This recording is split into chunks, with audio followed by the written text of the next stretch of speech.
वालेकुम, आदाब, नमस्कार दोस्तों। उम्मीद करते हैं आप सब अच्छे होंगे और अच्छे दिनों का भरपूर मज़ा लेते होंगे। बिहार चुनाव 2020 आप तमाम लोग देख रहे हैं कि किस तरीके से नेता अपने कर्तव्यों को निभा रहे हैं, नेता अपने उछल कूद को दिखा रहे हैं, नेता अपने प्रचार प्रसार को दिखा रहे हैं। कल 28 अक्टूबर 2020 है, यानी कि बिहार के इलेक्शन का पहला चरण का चुनाव होगा, जिसमें 71 सीटों पर 71 उम्मीदवारों की किस्मत को ईवीएम मशीन में पैक किया जाएगा। हालांकि इस भाषा से और मैं इस सेंटेंस से एग्री नहीं करता हूं। क्यों नहीं करता हूं मैं बाद में बताऊंगा। कल पहले चरण का इलेक्शन होने वाला है दोस्तों। लगभग 2.25 करोड़ की आबादी जो है कल इलेक्शन में हिस्सा लेगी और बिहार के इन जितने भी समस्याएं हुई हैं, बातें हुई हैं और लोगों का शासन हुआ है, उन तमाम चीज़ों पर लोग अपना सोच कर, गौर करके, फिक्र करके उस तरीके का अपना कैंडिडेट चुनेंगे। मैंने अभी कहा कि मैं उन 71 उम्मीदवारों की किस्मत को पैक होने की बात और बक्से में बंद होने की बात को नहीं मानता हूं, क्योंकि ये एक आपको बेवकूफ़ बनाने वाली बात है। सच्चाई ये है कि वो किस्मत का ताला जो है वो आपके किस्मत की बात होती है, आपके राज्य की किस्मत की बात होती है, आपके कंस्टिट्यूएंसी के, आपके विधानसभा के किस्मत के बारे में बात होती है। ये बिल्कुल कहना बेवकूफ़ी है कि उम्मीदवारों की जो किस्मत के ताले हैं ना वो बंद होते हैं। ऐसा बिल्कुल भी नहीं है। उनके पास इतने तरीके के पैसे या फिर रिसोर्सेज होते हैं, लगभग 90% के पास, जिनके साथ खानदान बैठ के भी खाएंगे तो कोई तकलीफ नहीं होगी, बशर्ते कि आप अपने बारे में क्या सोचते हैं और किस तरीके से सोचकर वोट देते हैं। कल 28 अक्टूबर है, पहले चरण का इलेक्शन होने वाला है। प्रचार प्रसार पहले चरण के लिए बंद हो चुका है। तमाम कैंडिडेट को आपने देखा, तमाम उछल कूद आपने देखा, तमाम मदारियों का खेल आपने देखा, तमाम हेलीकॉप्टर पे उड़ने वालों को आपने देखा और आपने कोरोना काल को भी देखा है, आपने जीएसटी को भी देखा है, आपने नोटबंदी को भी देखा है। अब आपको देखना यह है कि आपकी किस्मत आगे 5 साल तक कहाँ जाती है, आपका भविष्य, आपके बच्चे अगले 5 साल पे कहाँ जाना चाहते हैं या कहाँ जाएंगे, यह आपको देखना है। और ये चीज़ आपको कल 28 तारीख को पहले चरण के इलेक्शन में, जहाँ पे 71 उम्मीदवारों को आप चुनेंगे और वो उम्मीदवार आपकी किस्मत का ताला अपने हाथ में रखेंगे, चाबी अपने हाथ में रखेंगे। और किस तरह के लोगों को आप अपने किस्मत का मालिक बनाना चाहते हैं, किस तरीके के कैंडिडेट को आप अपने बच्चों का भविष्य दिखाना चाहते हैं, किस तरीके के बच्चों के लिए आप अपने एक आइडियल को चुनेंगे कि आपका बच्चा ये कहे कि मेरा आइडियल ये नेता है, मुझे ऐसा बनना है, ना कि कोई बलात्कारी, कोई दंगाई, कोई गुंडा, कोई मवाली किस्म के लोग चुने जाए। समझ रहे हैं? तो कल जो इलेक्शन होने वाला है दोस्तों, 28 अक्टूबर 2020 के बिहार का पहले चरण का इलेक्शन बहुत ही महत्वपूर्ण है। 71 उम्मीदवारों के लिए आप वोट डालेंगे। लगभग 2.25 करोड़ की आबादी बिहार की जो है, लगभग 7.5 करोड़ की आबादी, यानी कि जो वोटर है, जिनका ऑफिशियली वोटर लिस्ट में नाम है, उसमें से 2.25 करोड़ की आबादी लगभग कल वोट देगी। अब आपको देखना यह है कि पहले चरण में किस तरीके के लोगों को आप वोट देते हैं, ये बहुत ही महत्वपूर्ण है। और उसके बाद से 3 नवंबर को होगा दूसरे चरण का, 7 नवंबर को होगा तीसरे चरण का, 10 तारीख को रिजल्ट आ जाएगा। 10 तारीख के बाद से आज आपके जितने चरणों में गिरकर, हाथ पैर जोड़कर आपके सामने खड़े हुए नजर आते हैं, दोबारा नजर आते हैं कि नहीं, इस पर भी आप गौर कीजिएगा। और आपकी जितनी भी समस्याएं अभी खासकर नोटबंदी की वजह से हुई, देशबंदी की वजह से हुई, कोरोना की वजह से हुई, उसका समाधान क्या निकलता है, उस पर भी आप नजर बनाए रखिएगा। किसी भी नेता से डरने की आवश्यकता नहीं है, ना ही उनसे सवाल करने से पीछे हटने की आवश्यकता है। जो भी जीतेगा वो तमाम लोगों के लिए जिम्मेदार होगा, तमाम लोगों के लिए वो उसका जिम्मेदारी होगी, संवैधानिक तौर पे जिम्मेदारी होगी कि वो किस तरीके से अपनी जिम्मेदारी को निभा रहा है, अपने कर्तव्य को निभा रहा है जनता के लिए। तो इसलिए आप लोगों से गुजारिश है कि कल आप वोट जरूर दीजिएगा। आपने तमाम चीजें देख ली, आपने उछल कूद देख लिया, प्रचार प्रसार देख लिया, लोगों का भाषणबाजी देख लिया, अलग अलग जगह पे जाके अलग अलग बयानबाजी आपने देख लिया, देश में शासन करने वालों को देख लिया आपने, तमाम चीजें आपने देख ली। बस अब आपकी ये जिम्मेदारी है कि किस तरीके का बिहार होगा अगले 5 साल में, ये आपकी जिम्मेदारी है, आप किस तरीके से चुनते हैं।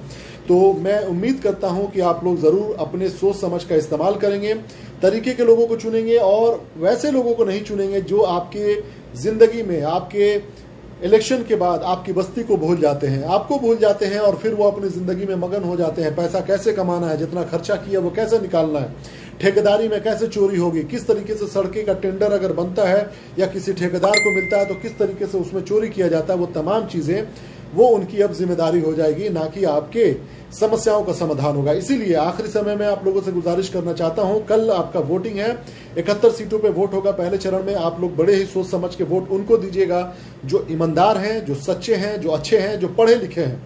यकीन मानिए अगर आप इस तरह के लोगों को चुनने में नाकामयाब रहे तो फिर आपकी जिंदगी में इस तरह के बर्बादी जो आपने कोरोना के काल में देखा, आपने सड़क पे मरते हुए लोगों को देखा, आपने बच्चों को सड़क पे मरते देखा, आपने कंधों पर बच्चों को ढोते हुए देखा, आपने पैदल चलते हुए सैकड़ों लोगों को देखा है। अगर ऐसी ही जिंदगी आपको पसंद है, अगर ऐसे ही लोग आपको पसंद है, तो यकीन मानिए आप अपने बुद्धि का इस्तेमाल मत कीजिएगा, अपने जात धर्म नाम जात के नाम पे वोट दीजिएगा, अपने विवेक का इस्तेमाल मत कीजिएगा और ऐसे ही बर्बादी आपको झेलते रहना पड़ेगा। मैं यहाँ पर चाहता हूँ कि जितने भी लोग हैं, आप तमाम लोगों से गुजारिश है कि आप लोग जितने भी लोगों को जानते हैं सबसे बोलिए कि वोट जरूर देने निकल जाइएगा। वोट देना आपका संवैधानिक अधिकार है।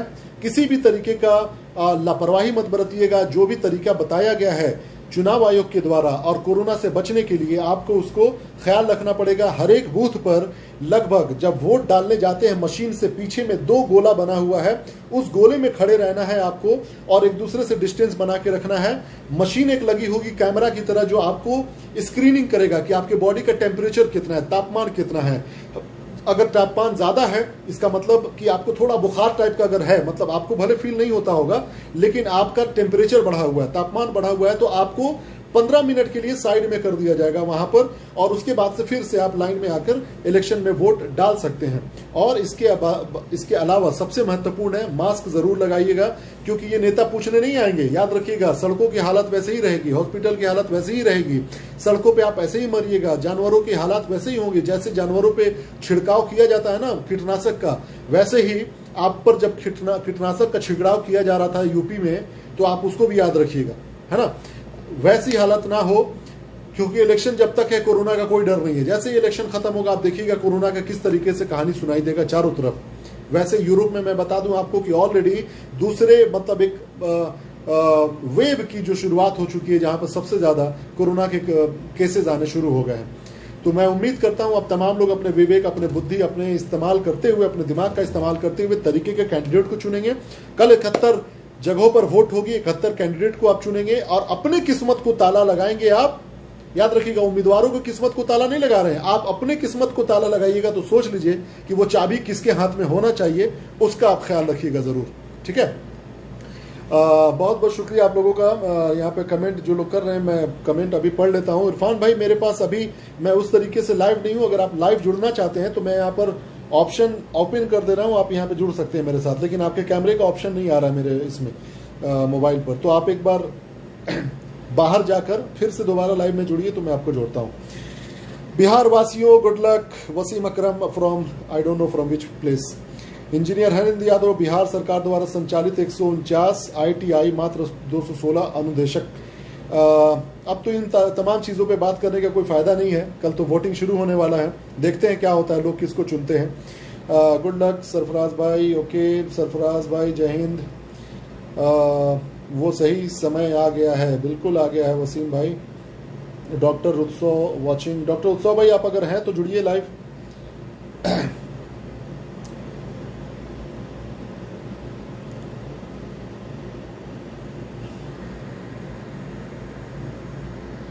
ओके, तो यहाँ पर इरफान भाई आपके कैमरे का ऑप्शन नहीं आ रहा है। वालेकुम अस्सलाम गुलाम मोहम्मद भाई।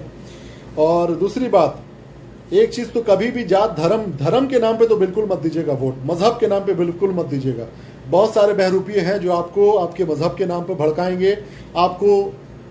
मतलब अब आप समझ रहे हैं मैं क्या कहना चाह रहा हूं। बस अब थोड़ा सा दिमाग का इस्तेमाल कीजिए। बच्चे तो हैं नहीं आप लोग, 18 साल इसीलिए रखा गया वोट देने के लिए, है ना।